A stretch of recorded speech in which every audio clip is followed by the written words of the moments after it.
அஸ்ஸலாமு அலைக்கும். Hi friends, welcome back to my channel. இன்றைக்கி ஒரு புதிய வீடியோவோடு உங்களை சந்திப்பது மிச்ச சந்தோஷம். இன்றைக்கி இந்த வீட்டில் இந்த சப்மெரி பன் எப்படி செய்யுதுன்னு பார்ப்போம். நாங்கள் கடையில் அதிக காசு கொடுத்து வாங்கும் அந்த பன் எல்லாரும் விரும்பி சாப்பிடக்கூடியது, சின்னவங்க முதல் பெரியவங்க வரை. அந்த பன்னை நீங்கள் எப்படி வீட்டில் செய்து கொள்ளலாம்ன்றதை நான் இன்றைக்கி வீடியோ அப்லோட் பண்ணிக்கிறேன். வீடியோ லாஸ்ட் வரை ஸ்கிப் பண்ணாமல் பாருங்கள். நான் இதுக்கு கோதுமை மாவு எடுத்துனேன். கோதுமாவை நீங்கள் நல்லா சலிச்சு எடுத்துக்கணும்.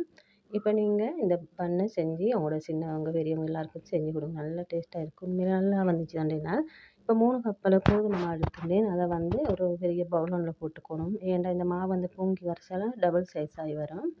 இப்போ போகிற இதுக்கு நான் டீஸ்பூனால் தான் அளந்து எடுத்துக்க போகிறேன். எல்லாரையும் வீட்டில் இருக்கக்கூடிய அந்த சின்ன கரண்டி தான்.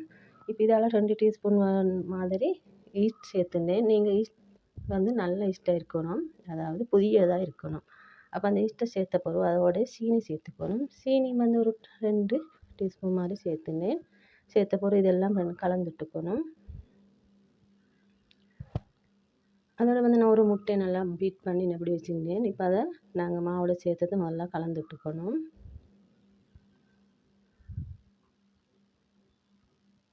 எப்படி இருந்தாலும் ஒரு பன் வாங்கினா ஒரு 200-300 போகும்.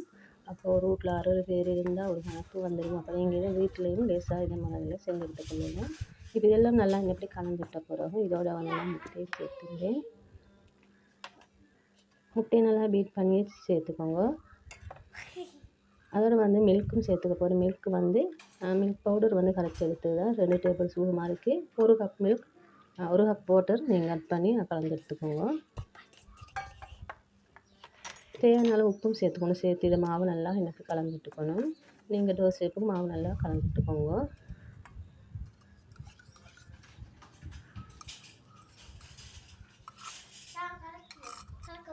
எல்லாம் மாவில் படுற அளவுக்கு எல்லாம் கலந்துட்டுக்கணும். திரும்ப இதை நீங்கள் கையால் நல்லா மாவை பிசைஞ்சு எடுத்துக்கணும். இப்போ வீடியோவில் காட்டுற மாதிரி நீங்கள் மாவை நல்லா பிசைஞ்சு எடுத்துக்கோங்க.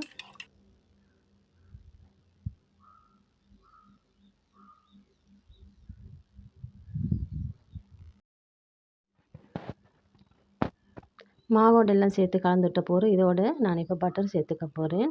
ரூம் டெம்பரேச்சரில் உள்ள பட்டர் சேர்த்துக்கணும். அப்போ தான் உங்களுக்கும் அது மாவோட சேர்த்து பிசைகிறதுக்கு லேசாக இருக்கும். இப்போ இதோட சேர்த்து நான் பிசைஞ்சிட்ட போகிற வெளியே எடுத்து கவுண்டர் டாப் க்ளீன் பண்ணி அதில் போட்டு தான் நல்லா மாவை இழுத்து பிசைஞ்சு எடுத்துக்கணும். கொஞ்சம் மாவு டஸ்ட் பண்ணி அதோட இந்த மாவை போட்டு பிசைஞ்சு எடுத்துட வேண்டியது தான். நல்லா எப்படி இழுத்து பிசையணும். அப்போ தான் அந்த மாவு நல்லா சாஃப்டாகி வரும். லாஸ்ட்டில் உங்களோட கைக்கு விளங்கும் இந்த மாவு எப்படி சாஃப்ட்னு தன்மை இருக்குன்ட்டு. அப்போ அது சரியான பதம் சரி. இப்போ அந்த டைமுக்கு தான் நீங்கள் இந்த மாவை அப்படியே ரெஸ்ட் பண்ண விடணும். இந்த பண்ணுக்கு மட்டுமில்லை, நீங்கள் எந்த பண்ணாக இருந்தாலும் மாவை நல்லா எப்படி பிசைஞ்சு எடுத்துக்கணும். அப்போ தான் அது மாவு நல்லா டபுள் சைஸாகி வரும். இப்போ இதை அப்படி நான் ரெஸ்ட் பண்ண வச்சுட்டேன். புதுசாக பார்க்குறவங்க இந்த சேனலை மறக்காமல் சப்ஸ்கிரைப் பண்ணிக்கோங்க. பக்கத்தில் பெல் பட்டனை கிளிக் பண்ணி ஆல் ஆப்ஷனை கொடுத்துக்கோங்க. இப்போ இதுக்கு பிள்ளைனுக்காக சிக்கன் எடுத்துனேன். போன்லெஸ் சிக்கன் ஒரு 250 கிராம். அதோட மிளகாத்தூள் சேர்த்துட்டேன். சோயா சாஸ் ஒரு 2 டேபிள் ஸ்பூன் மாதிரி சேர்த்து தேவையான அளவு உப்பு சேர்த்து இதை எப்படி கலந்துட்டுக்கணும்.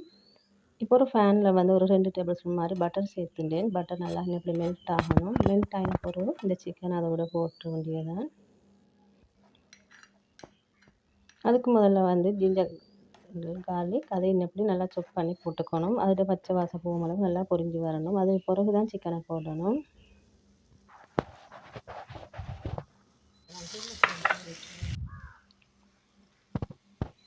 உங்களுக்கு போன்லெஸ் சிக்கன் இருந்தால் தான் உங்களுக்கு இந்த ஃபில்லிங் வைக்கிறதுக்கு லேசாக இருக்கும். அதோடு நான் வெங்காயம் எல்லாம் கட் பண்ணி வச்சுருக்கேன். வெங்காயத்தோட பெரிய கறிமிளகாய், கேப்சிகம் இருந்தால் அதையும் நல்லா கட் பண்ணி வச்சுக்கலாம். இப்போ இது அப்படி நல்லா மீடியம் ஃப்ளேமில் வச்சு நல்லா அப்படி கலந்துட்டுனே இருக்கணும். அப்போ தான் அது நல்லா குக் ஆகி வரும்.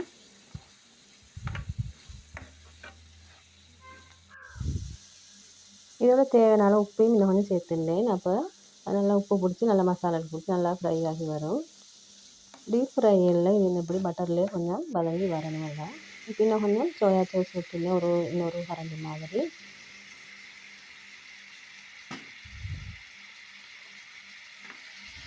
ஒரு 10-15 நிமிஷம் மட்டும் இப்படி இதிலே பட்டர்லேயே குக் ஆகி வரணும். நல்லா வெந்து வந்த பிறகு தான் அடுத்தடுத்து ஒவ்வொன்றா சேர்த்துக்கணும். இப்போ வெங்காயம் நல்லா ஸ்லைஸ் பண்ணி வச்சுக்கணும். அப்படி ஒரு 2 வெங்காயம் மாதிரி அதையும் இதோட போட்டு பிறகு இதோட நான் கறி மிளகாய் அதில் உள்ள சீட் எல்லாம் எடுத்துகிட்டு தான் கட் பண்ணி வச்சுக்கோங்க. சின்னதாக இப்படி பாக்ஸ் ஷேப்பில் கட் பண்ணி வச்சுக்கோங்க. அதையும் போட்டு இது எப்படி நல்லா கலந்துட்டுக்கணும்.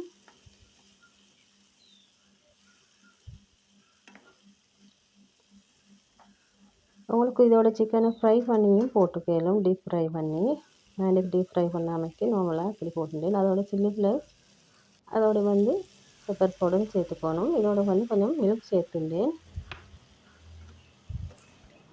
மில்க்கையும் சேர்த்து நம்ம நல்லா எல்லாம் கலந்துட்டுக்கணும். கலந்துட்டு பிறகு இது நல்லா வெந்து வந்துட்டு இப்போ இதோட வந்து சோயா சாஸ் சேர்த்துக்க போகிறேன். அதுவும் ஒரு 2-3 டேபிள் ஸ்பூன் மாதிரி சேர்த்து எல்லாம் கலந்துட்டுக்கணும். நீங்கள் ஒவ்வொன்றை சேர்க்குற டைமுக்கு நல்லா மிக்ஸ் பண்ணிக்கோங்க எல்லாம்.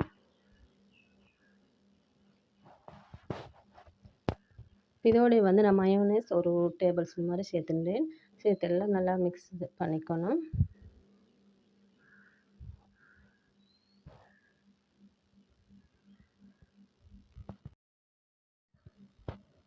இப்போ இந்த கறி ரெடி ஆகிட்டு அதை இறக்கி வச்சுட்டு இப்போ சொசேஞ்சஸ் இருந்துச்சு அதை தான் இதே ஃப்ரை பண்ணிக்க போகிறேன். அதுக்கும் வந்து ஒரு ஃபேனில் பட்டர் போட்டுனேன். பட்டர் நல்லா மெல்ட் ஆகணும். மெல்ட் ஆகின பிறகு சொசேஞ்சர்ஸை இதோட போட்டு வேண்டியது. உங்களுக்கு சின்னதாக கட் பண்ணியும் போட்டு இப்படி செஞ்சு எடுத்துக்கலாம். நான் அப்படி ஃபுல்லாகவே ஒன்றா போட்டுட்டேன்.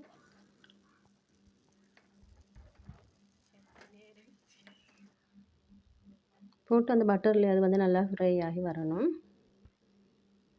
நீங்கள் சொசேஞ்சர் ஃப்ரிட்ஜுகள் இருந்து அதையும் வந்து ரூம் டெம்பரேச்சருக்கு வரங்காட்டும் வச்சுக்கோங்க. வச்ச போகிற என்ன அப்படி ஃப்ரை பண்ணி எடுத்துக்கோங்க. நல்லா ரோல் பண்ணி அப்படி.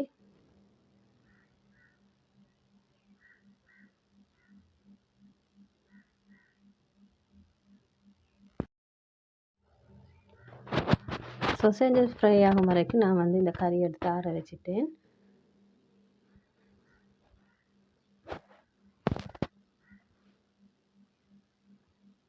இப்போ இது வந்து நல்லா எப்படி ஃப்ரை ஆகி வரணும். ப்ரௌன் பண்ணி விடணும். எப்படி உங்களுக்கு திருப்பி போட்டு அப்படி ஃப்ரை பண்ணி எடுத்துக்கொள்ள இந்த பட்டன் வந்து நல்லா வற்றி அதோட ஃப்ரை ஆகி வரணும். அப்புறம் அந்த சிக்கன் வந்து நல்லா வெந்து வரும். சிக்கனில் அந்த சொசேஞ்சஸ்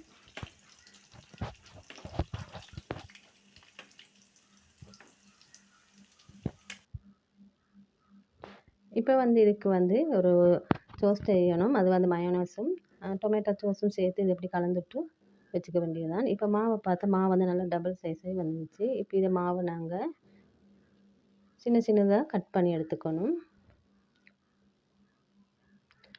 உங்களுக்கு புதிய இஷ்டம் இந்த மாவு வந்து டபுள் சைஸாக நல்லா பொங்கி வந்துடும். இப்போ இதை வந்து நான் சின்ன குட்டியாக பவுலில் அப்படி சின்ன உருண்டையாக தான் இதை பிடிச்சி எடுத்துனேன் மாவை. ஏன்னா ஒவ்வொரு பன்னுக்கு அளவாக நாங்கள் எடுத்துக்கணும்.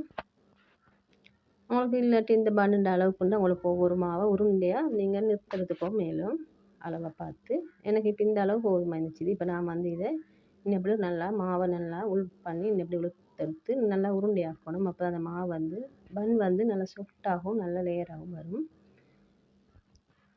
இப்போ இதெல்லாம் நல்லா எப்படி ரொட்டி எடுத்துக்க போகிறேன். சின்ன உருண்டையாக எப்படி எடுத்து வச்சுக்கணும்.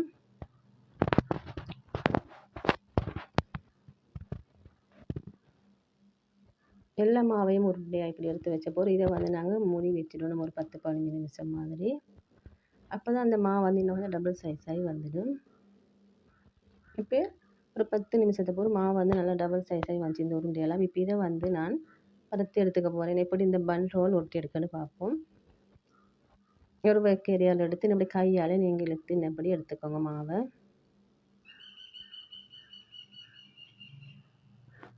இந்த வீடியோவில் பார்க்குற மாதிரியே எப்படி செஞ்சு எடுத்துக்கணும். எப்படி ஒரு சைடுக்கு நான் அப்படி எடுத்துக்கணும் மாவை. உங்களுக்கு கையில் ஒட்டுனா கொஞ்சம் மாவு டஸ்ட் பண்ணிக்கோங்க. மிச்சமாக டஸ்ட் பண்ணிக்க வேணும்.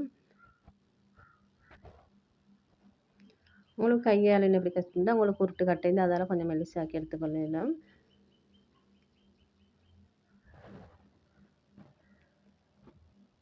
இப்போ மாவு வந்து எப்படி எடுத்த போகிறோம். இதை வந்து இப்படி இந்த ரவுண்ட் பண்ணி எடுக்கணும் பார்ப்போம். அந்த பன் ஷேப்புக்கும் ஓரத்தை வந்து நல்லா நீங்கள் ஃபுல்லாக நல்லா இந்த எப்படி தான் செஞ்சு எடுத்துக்கணும். எப்படின்னா இப்படி அழுத்தி அதோட சேர்த்துடணும் மாவோட அடுத்த மாவோட சேர்த்துன பண்ணி எப்படி உருண்டையாக்கி விடணும்.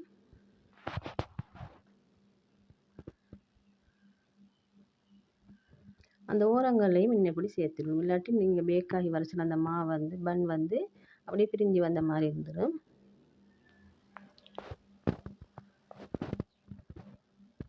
எல்லா மாவையும் இன்னும் இப்படி ஒவ்வொன்றா உருட்டி எடுத்துக்கணும். இப்படி எடுத்த பிறகு இதை வந்து அப்படியே ஒரு 10 நிமிஷம் மாதிரி அப்படியே மூடி வச்சிடும். இன்னும் கொஞ்சம் டபுள் சைஸ் ஆகி வரும் அந்த பன்.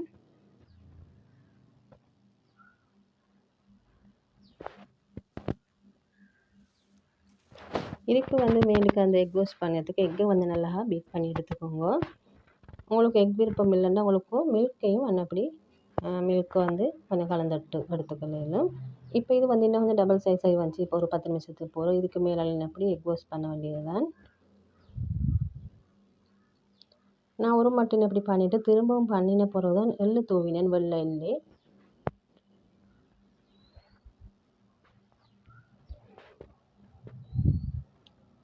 நீங்கள் கடையில் வாங்கும் அதே டேஸ்ட்டில் உங்களுக்கு இன்னப்படி வீட்டிலேயே செஞ்சு எடுத்துக்கொள்ளலாம். நாங்கள் வந்து அவனை வந்து ப்ரீ ஹீட் பண்ணி வச்சுக்கணும் 10 நிமிடம் மட்டும் 180 டிகிரியில் நான் ப்ரீ ஹீட் பண்ணின பிறகு வச்சு ஒரு 20 நிமிடத்துக்கு பிறகு தான் இதை இறக்கி எடுத்துட்டேன். 20 மினிட்க்கு பிறகு நான் அடுத்து பார்த்து பேக் ஆகி வந்துச்சு நல்லா. அதை அப்படியே ஆற விடணும். ஆறுறதுக்கு முதல்ல நான் வந்து கொஞ்சம் பட்டர் பூசிட்டேன். அப்போ அது வந்து நல்லா சைனிங் தன்மையாக இருக்கும் அந்த பன்னுக்கு மேலுக்கு. இப்போ இதை வந்து நீங்கள் இதை அப்படியே ஆற விடணும். ஏன்டா ஆறின பிறகு இன்னும் கொஞ்சம் நல்லா சாஃப்ட் ஆகி வரும் பன்.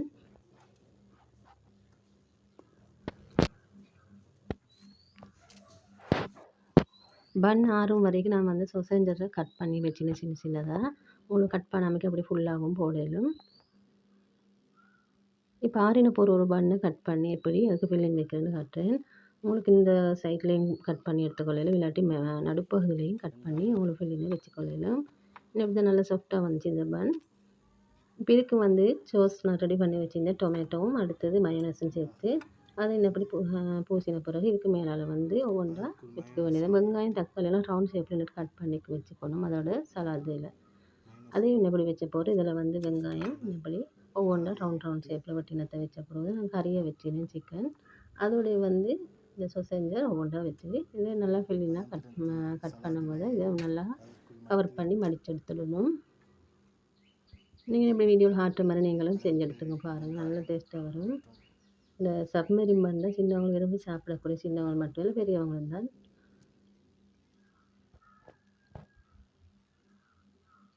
இது ஒன்று சாப்பிட்டாலும் நல்ல ஃபீலிங்காக இருக்கும். இது வந்து 2 நாள் 12வது இஃப்தார் அன்று எடுத்தது தான், அடுத்தவங்களோட ஷேர் பண்ணிக்கிறேன்.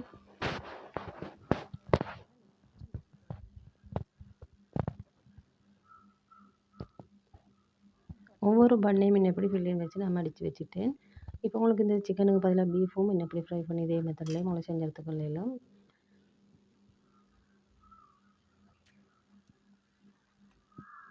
இன்ஷால்லா நீங்களும் ஒரு முறை ட்ரை பண்ணி பாருங்கள். இந்த வீடியோ பிடிச்சிருந்தா லைக் பண்ணிக்கோங்க. நீங்கள் உங்களோட ஃபேமிலி அண்ட் ஃப்ரெண்ட்ஸ் எல்லாம் ஷேர் பண்ணிக்கோங்க. இன்னும் ஒரு வீடியோ சந்திக்கும் வரை அஸ்ஸலாமு அலைக்கும் வரஹ்மத்துல்லாஹி வபரகாத்துஹு.